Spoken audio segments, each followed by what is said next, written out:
I want to make sure that we also talk a little bit about your work on global poverty. And like many people, I came to your writings in this area, and your writings in general, not actually through animal liberation, but through your paper, Famine, Affluence, and Morality. And the argument is also in your book, The Life You Can Save, for which I know you also have an eponymous organization. But for our listeners who aren't familiar with it, what is this famous drowning child argument? Right. So in Famine, Affluence, and Morality, I was trying to think of a way to persuade people that a famine or some other situation in which there are millions of people who are in danger of dying and whom we could help, that situation actually gives rise to an obligation on our part. If we can help them without making any huge sacrifice, we ought to do so.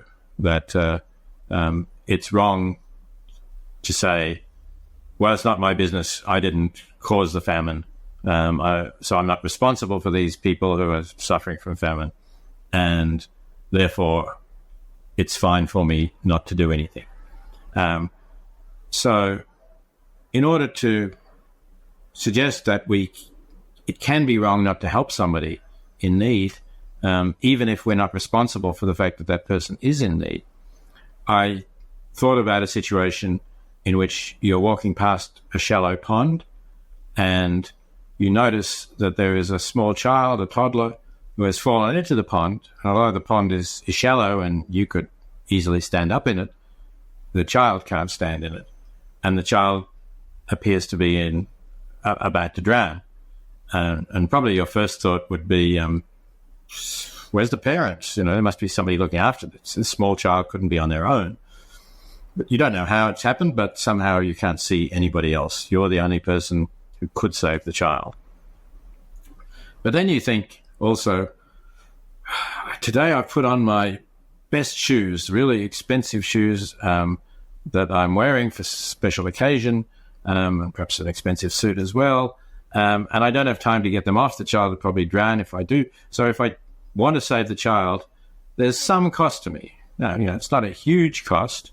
It's the cost of some of my best clothes. I'll be able to replace them eventually.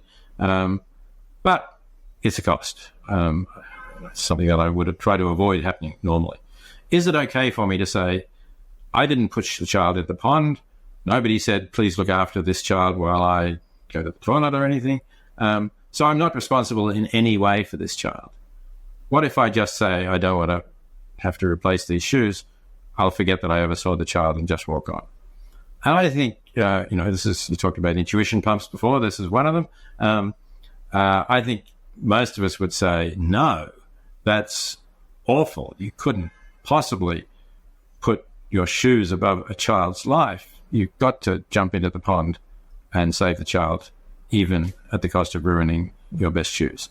So if people do say that, and nearly all of them do, I've asked that many times to large audiences. Occasionally there's one contrarian who puts up their hand and says, no, I don't think it's wrong to walk past the child. But most of them agree that it's wrong. So if you think that, then do you think that distance somehow is morally relevant? That the fact that people in a famine are further from you? It doesn't seem really the distance in itself should be morally relevant.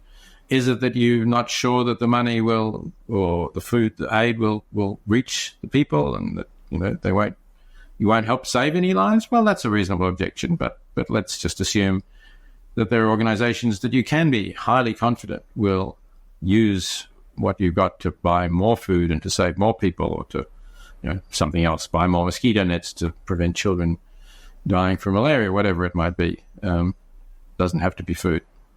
And I run through a few other excuses, if you like, as I think of them, for thinking that there's a difference, that you can say it's wrong not to save the child, but I don't have any obligations to contribute to any charities, even the most effective ones, even the ones that you could be highly confident will save some lives with your donations. And so I argue that if we're if we're comfortably off in an affluent society, if we're spending money on things that we don't really need at all, then we're not living ethically unless we also do something substantial to help people who elsewhere in the world who are dying because of poverty-related causes that we could prevent them dying, or we could enable them to live much better lives with less suffering, through something that is not a major sacrifice for us.